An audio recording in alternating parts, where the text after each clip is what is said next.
Good morning, everybody. Welcome back. Thurns Hallman Scott Selections here for Saturday, November 12th. For again today's play of the day, quick recap of what happened yesterday, and then picking up a tough loss in college football with Fresno State, -9.5 at -107 on Bet Online. Ended up leading by 10 with less than 3 minutes to go. Needed one stop, and we did not get it. And on top of that, UNLV completely butchered the actual clock management on the final drive, but they eventually kicked the field goal with less than 20 seconds left, and we picked up a loss as Fresno State only won by 7. Had some shots to win it. Fresno State did score 37. I thought they'd do whatever they wanted offensively. Unfortunately, the defense really could not get a stop for most of the game, and that resulted in a loss for us. So we had a shot at it. Didn't work out. Look for a bounce-back winner here on Saturday. And for today's play, we're going to pivot back to the NBA. Look at a matchup between the Sixers and the Hawks, taking place at around 7:30 p.m. Eastern Time. And if you remember this exact matchup from a couple days ago, we had the under in that one to cash it easily. And we're going to do it again. We're going to take the under 221.5 at -110 on BetMGM. Time recording of 2:30 a.m.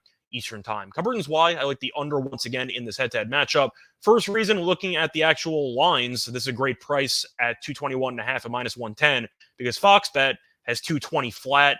Most books have 220.5. Couple books have 221. But BetMGM is just giving you a free point and a half or a free point with no questions asked, no additional juice, and I'll gladly take that to the bank. But since Philadelphia had to start playing without James Harden because of injury, the offense has completely fallen apart. Each of Philadelphia's last 3 games have had less than 211 points. They've scored less than 105 in each of those 3 games.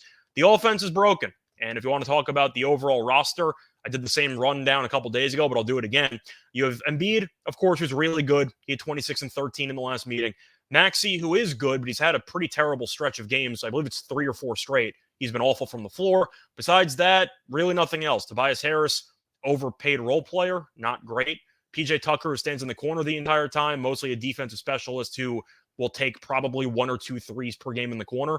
And Melton, who's been a train wreck ever since he joined the starting lineup. For the bench, you have Niang, you have Daniel House, Paul Reed, Montrezl Harrell, Tybal, and Melton. That's just an awful, and Milton, just a terrible overall unit. And I do think that's going to be the big reason why Philadelphia struggles to generate a lot of points in this game. They don't have any depth. And if Maxey or Embiid end up struggling, this team can't score. And I do think it's going to be the story of this matchup because both teams have been really good defensively recently. The Hawks in the last 4 games for sample size, Atlanta ranks 2nd in the league in defensive rating. Philadelphia ranks 3rd. So since Harden got hurt, Philadelphia is playing the 3rd best defense in the league.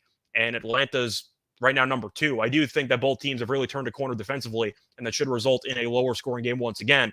Plus, Philadelphia, since Embiid's his best player, has to play a lot slower, and Philadelphia ranks 29th in pace.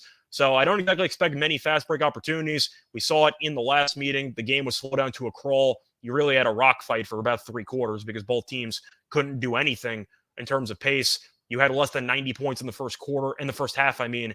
I see a similar story here. I think Embiid's going to kill the pace by himself, and I think Philadelphia's going to have a lot of long possessions, which probably result in ISOs for Embiid, which are going to take up a bunch of time. But looking at some other factors here, the last meeting I just alluded to, game landed 199. The total, if you remember, was 222.5. So the game went under by 20-plus points, and they dropped the total by 1 point. I don't understand it. If you want to put Philadelphia totals in the 220s right now, be my guest. I'll keep taking the under. I don't really understand it. This team can't score, and defensively they've been good. I think Philadelphia has been a dream under team lately, and I'll keep riding that train. But to go through the head-to-heads, 6 of the last 7 meetings have had a less than 217.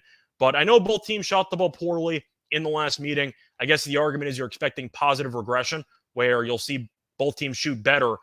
I'm not sure about that because Philly scored once again less than 105 in 3 straight games. They don't have much scoring depth. I just think at the end of the day, Philly might top out at around 105, 107. And I think Atlanta offensively is going to struggle a bit against Philadelphia's defense because it seemed like Philadelphia kind of figured out the offense a little bit. They had a bad third quarter, but they gave up 24 in the fourth, gave up 17 in the second. I think you'll see a lower scoring rock fight. This game will probably land somewhere in the 200s or 210s. I don't think it's going to be as low scoring as last game. I think there'll be a little bit of improvement, but not enough to send this game over the totals. Play that once again here for Saturday, November 12th. Is going to be on the Sixers and Hawks under 221.5 at -110 on BetMGM. Bye, everyone.